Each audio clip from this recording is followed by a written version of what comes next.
Tecnológico de Monterrey. Cultura emprendedora.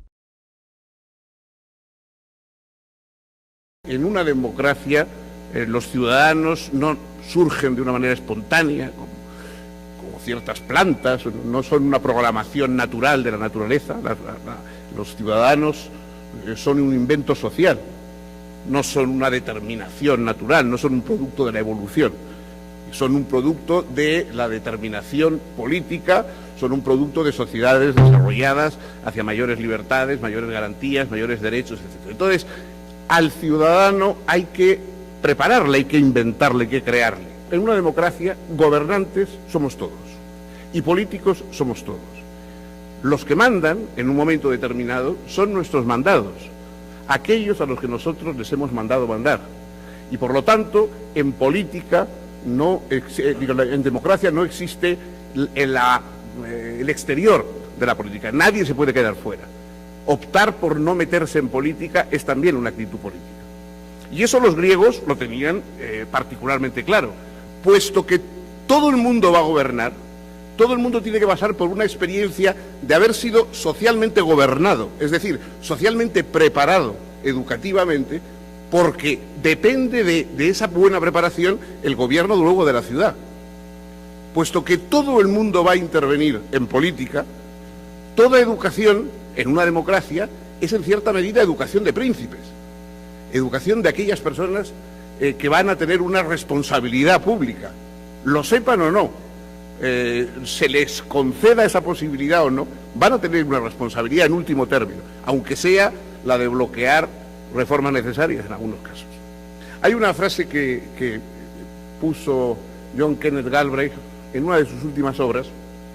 Galbraith decía: todas las democracias contemporáneas viven bajo el temor permanente a la influencia de los ignorantes. Y yo creo que eso es una reflexión muy importante, porque los ignorantes tienen voto como los demás.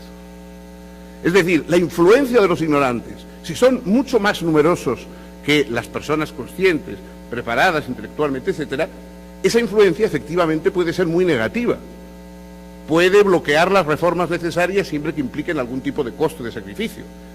Pueden apoyar medidas demagógicas, populistas, etcétera, que lleven al país al desastre o a cosas que todos sabemos. Claro, Galbraith dice, las democracias viven bajo el temor. Uno piensa, puede que sí, pero puede que haya políticos que vivan bajo la esperanza de la ignorancia de los demás. Es decir, que el tipo de mercancía política averiada que venden se basa en que el público no esté precisamente preparado, sea más bien ignorante. La ignorancia a la que se refiere Galbraith es la ignorancia que impide utilizar los recursos necesarios dentro de una democracia. Es decir, la ignorancia de quien no sabe expresar de forma inteligible sus demandas a los otros. La ignorancia de quienes no comprenden las demandas inteligibles, razonables, que otros hacen socialmente. El bloqueo de la capacidad de persuadir y de ser persuadidos.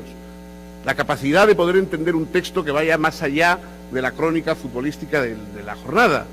Es decir, eso es la ignorancia a la que se refiere. Es decir, esa es la ignorancia peligrosa. La ignorancia de quien no tiene los recursos para comprender, argumentar, parlamentar con los demás. Esa es la ignorancia básica a partir de la cual efectivamente llegan serios peligros para la democracia.